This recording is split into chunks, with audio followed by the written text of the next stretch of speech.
Welcome to the Higher Ed Geek Podcast, where we explore the impact of EdTech on the student experience with engaging, fun, and relevant conversations that honor the wide range of work happening all across the higher ed ecosystem. I'm your host, Dustin Ramsdell. I've been working in and around higher ed for the past decade, focused on student support and digital experience. Join me every week for discussions with some of the best minds in education technology who will be bringing you their perspectives on how digital transformation is reshaping the way we recruit, engage, and graduate learners. You'll hear firsthand accounts of how institutional leaders are developing their strategy, as well as get deeper on the stories of how these EdTech tools are being built to foster better student outcomes. With that, let's get to today's episode. Welcome back, everyone, for another bonus live episode of the Higher Ed Geek Podcast, recorded here at ASU+GSV, sunny San Diego. We're here up at a beautiful conference suite with a nice view, here with Geordie from American College of Education, ACE. So if you want to just kick us off as we usually do, to give a brief introduction to yourself, your background, and just talk a little bit, about ACE. Yeah, sure. Well, I appreciate your time today, and it is a beautiful view. So I've been in online education for quite some time. I've mainly been supporting adult learners throughout my time, non-traditional learners at non-traditional institutions. I joined ACE as the CEO about 3.5 years ago, so very excited to support this institution. ACE was founded in 2005.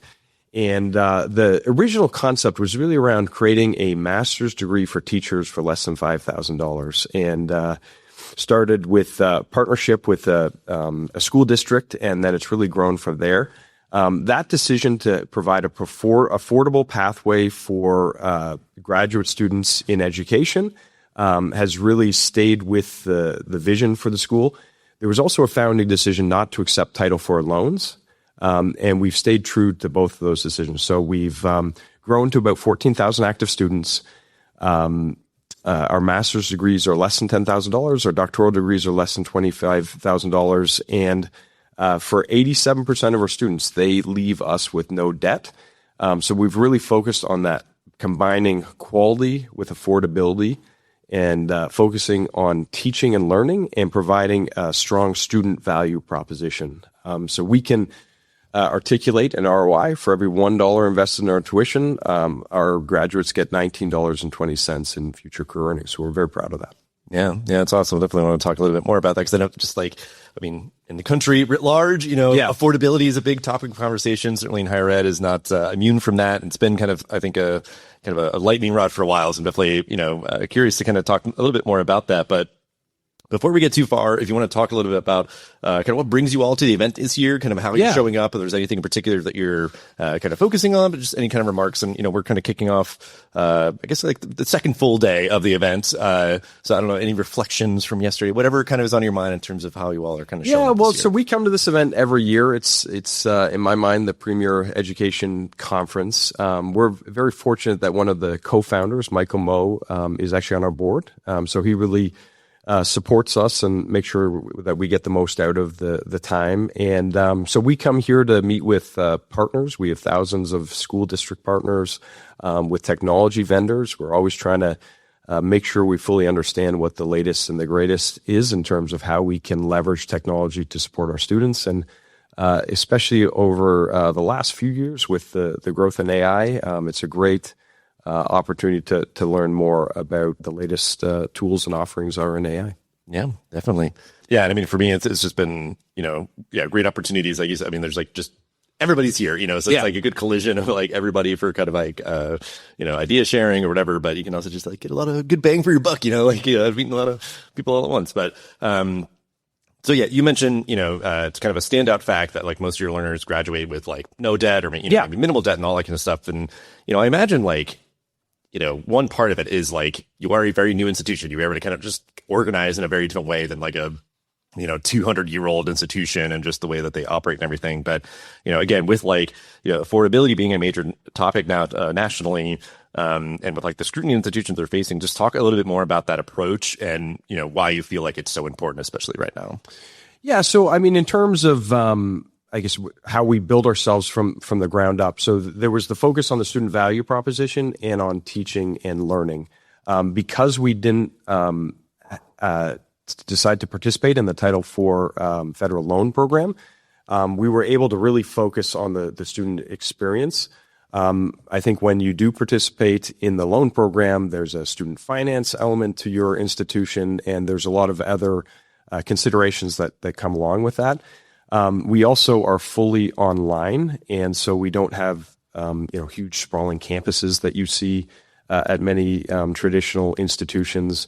And we also, because we focused on the student value proposition, we receive about 50% of our students over time from referrals. So we haven't had to make huge investments in national marketing campaigns and the like.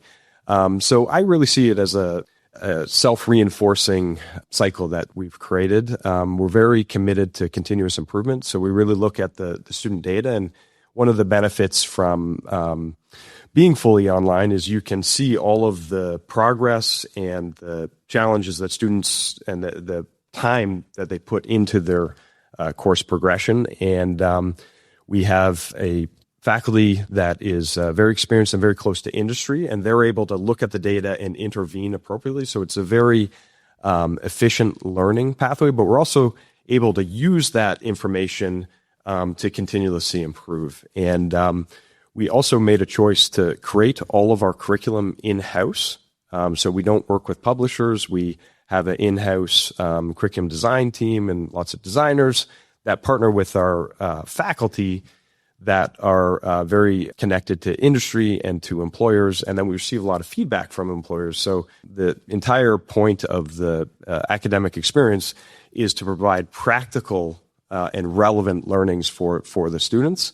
And that, but that ability, going back to your original question, to create the content in-house and also to update it, there's a lot of cost savings there, and it allows us to have a higher quality product. Yeah, it's really great. Again, like it's just that idea of like if somebody were to start a university now, they probably would be doing a lot of the things that you're doing, in terms of like the ways that you can try to control cost and still provide, a great experience for learners and everything, and just be a little bit more kind of dynamic and flexible and adaptive, and all that. Well, I think one of the other themes you kind of touched upon was the changing regulatory environment. And I think that without passing any judgments, if you look at the policies of the last administration, they're very different from the policies of this administration in terms of how they impact higher ed. And with the vast majority of higher ed institutions, whether they're for-profit or nonprofit, they're very dependent on either state, local, federal funding, and the vast majority participate in the Title IV loans. And so they're very dependent on government support. I think it's very liberating to be outside of that and not having our funding model dependent on, as I mentioned, government support. And so I think that helps us to really be able to focus on the student and the long-term value to the student. And it's, as I mentioned, very liberating. Mm-hmm. Yeah, and I think that was like something I was curious about, because I guess just how that kind of affects your culture as an institution and those sort of things. Because like it's been, I've talked about it with some other people in recent episodes that the sort of kind of abruptness, or just sort of like there wasn't a lot like majorly happening in sort of a more permanent way, but then that the big beautiful bill kind of thing, and all the changes there was like a lot all at once, and sort of like maybe wasn't done as deft a hand as possible. So I think it is that idea of like there's so much kind of turbulence or ambiguity, or then like just a lot of abrupt changes in terms of regulation. I think it is like that. Some people are like, man, it's not even worth it anymore. Maybe we should just like forego that. And like I know too, for me, it's that idea of where we've kind of reached peak student loan debt and different things like that, where it's like now going to be limits in place for like graduate programs and different things, where it's like, yeah, because I think it's that idea, like a very warped incentive. If it's like, hey, well, sky's the limit. Like we can charge as much as we want because people can just keep taking loans for it or whatever. And just like, yeah, I do think something had to give. This was a way to get there, the way that it was, the law was passed and stuff. But I think that's the idea too, of like you're kind of controlling costs in a certain way, and also just have kind of a, a mission and a value to be really cognizant of, your learners and kind of their, having to be affordable and accessible for them. So it's just kind of really, really refreshing to hear. Yeah. Yeah. Well, I think that's a really interesting example within the big, beautiful bill, and one that kind of clarifies the different contexts that we operate in. So there was some changes around the classifications of the nursing and teachers, and their and schools that service them, their access to funding. And I believe it was 100,000 for the program and went down to 50,000, and then I think 20,000 for the year in terms of the teachers and nurses being able to access debt. And for us, our programs cost less than that. Our masters are less than $10,000. 87% of our students come out with no debt. And so there was a lot of controversy around, whether it was a good thing to put the limits on the institution's ability to access the student loans, or whether it was handcuffing the teachers and the nurses because it was cutting off potential opportunities for them. But in our mind, teachers and nurses should be able to go through graduate programs without accruing debt. And if the institutions price their programs properly and focus on teaching and learning like we believe that we do, there's certainly a path to providing a course-by-course payment plan that teachers and nurses can afford and that can come out without debt. So we were so separate from that whole controversy. It was really interesting.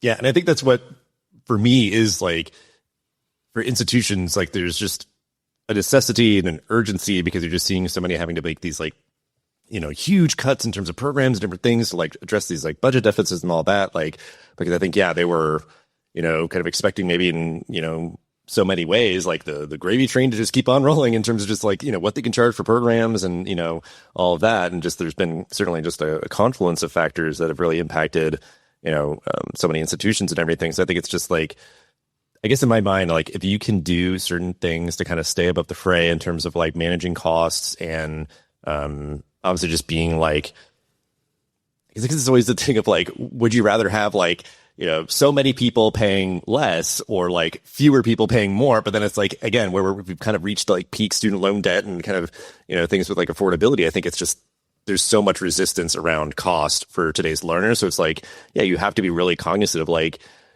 what it is that you're charging kind of on principle, because like the sticker shock, I feel like, is going to like put off people and all that. So it's like the way that you kind of like stayed above the fray and so many different factors, I think is just like a very notable model that I think other institutions should look to try to like emulate some, because it's like you just like listed off a whole bunch of different things that do kind of enable in terms of like the, course content development or, whatever else. So like, it's not even saying that like everybody needs to be exactly like you, but it's like, you would think that maybe somebody could be like, well, actually, how do you do that one piece of like how you operate? Cause like, I think that maybe could work here for us to like, manage costs and all that and just be more affordable for students and more accessible. And cause I think these institutions that have been around for so long are, and sometimes I think in their like deep core economic model, it's just very hard for them, I imagine, to be kind of thinking like, how do we not rely on, these like full paying students of tens of thousands of dollars a year for 4-year degree programs and,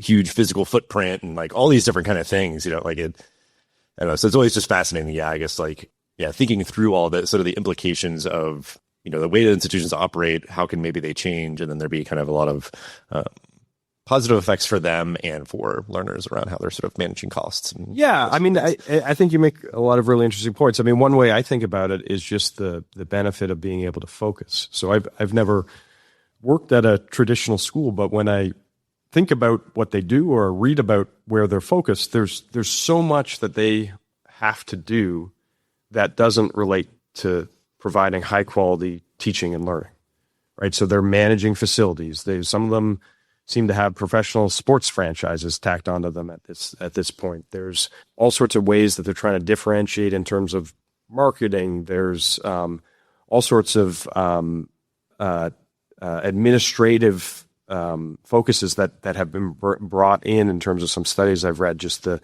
accumulating administrative bloat and costs. And with what I described, I mean, we are just focused on the learning path of our students, providing just the highest quality learning experience that we can, and then enabling them with relevant learning to get ahead in their careers. And so with that centralized curriculum model, with the faculty that are helping to create the curriculum, and then with that tight feedback loop from the employers, we're able to provide extremely relevant and actionable learning. And we've actually, so all of our learners are working full time, and in the assignments, there's connections to their job experience. So they're bringing the learning into their jobs.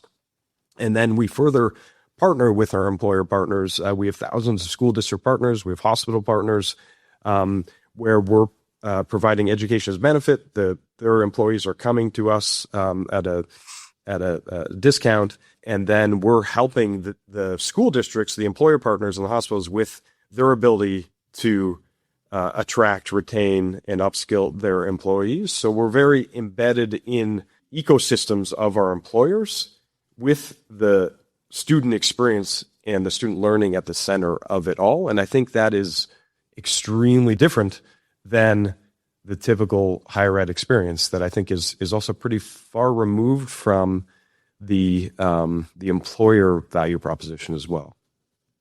Yeah, I mean, just to, kind of bold circle underline some of the things that I think, again, are like really what folks can maybe look to as paths to follow, like kind of what you're speaking to, or like around, marketing and all this kind of stuff. It's like you've got all these different relationships and great word of mouth and all that. So you don't have to be just like flooding the zone in terms of like, all this marketing, which then, it's like, okay, well, that acquisition cost, how much then are we charging to make that, sort of all make sense or whatever. Well, you're ultimately passing it on to the student through raising their tuition. So it's like your students paying for them. You find right. Yeah. Like, so yeah, that's one big thing. And then even when you were saying about like sports, like my current hot take, and I heard this sort of, in some shape or form kind of affirmed in a podcast I listened to recently, but like that most colleges and universities do not need to have any sort of like NCAA, like they can have club sports or different kind of things, but it's that same, like the sort of like administrative bloat and kind of the compliance that comes with like just sort of, being a part of the NCAA. But like the idea that, like they're spending so much money on like building all these facilities and doing all this kind of stuff. And it's just like, but yeah, like people do just want to like have fun playing sports and building, kind of their social networks through that and whatever else. But it doesn't require all the kind of like, logistical, kind of obligations that come with like the NCAA. But then it's like, you think of it as sort of the top tier of the Division I. It's like, yeah, it makes sense. They're huge franchises, and they do great for their students and their communities and their institutions. But then, yeah, just the idea that I think everybody's kind of like trying to keep up with the Joneses, especially in the sports kind of world, and with collegiate sports and stuff. So that's my hot take on that. Because again, it's just like acknowledging where it's like where can you kind of be very purposeful, again, with like kind of cost cutting and what is worthwhile for you to have kind of administrators sort of focusing on. It's like, well, we'd rather, if we're going to have all those people, we'd rather them be focusing on like student experience stuff or whatever else, or content development. But well, I mean, I was a former D1 athlete. I played hockey in college, and everything was amateur then. And it seems so complex now with paying the coaches, paying the players, and just the complexity of what seemed to be basically professional sports franchises would be a huge diversion of leadership focus, right? And again, going back to us, we're just focused on providing the high quality teaching and learning and the facilitating career advancement for our graduates. It's kind of night and day in terms of the day-to-day, in terms of, I think, what some of the leaders would be focused on versus what we're focused on. Mm-hmm. Yeah. Well, it's all really great stuff, and we'll certainly have ways to, connect with you and ACE if folks want to kind of explore and learn more or keep the conversation going. But we will wrap up here as we always do. If you just want to share some advice for other higher ed leaders that are navigating this moment. Well, I would say that really focusing on the student value proposition, looking at how you're pricing your programs and trying to price your programs to really limit the student debt as opposed to how much you can access, and trying to validate the return for the students. So calculating ROI for a student ROI, like we've done the 1 to 19, and really looking at how much debt students are coming out with and making sure that the value for their future lives is there, because there is such a knock-on effect when graduates come out with debt that takes 20 to 30 years to pay down. That has a knock-on effect for so many parts of their lives. Yeah, and that's just having really lived through it myself. Like continuing to, it's like, yeah, like their lives, and then by sort of like kind of the ripple effect, like their, communities in the country or whatever. You know, people sort of like held down by this debt and everything. And just the idea too that like, how many people don't pursue, further credentials because of the costs and, all those sort of things. So I think it's time access.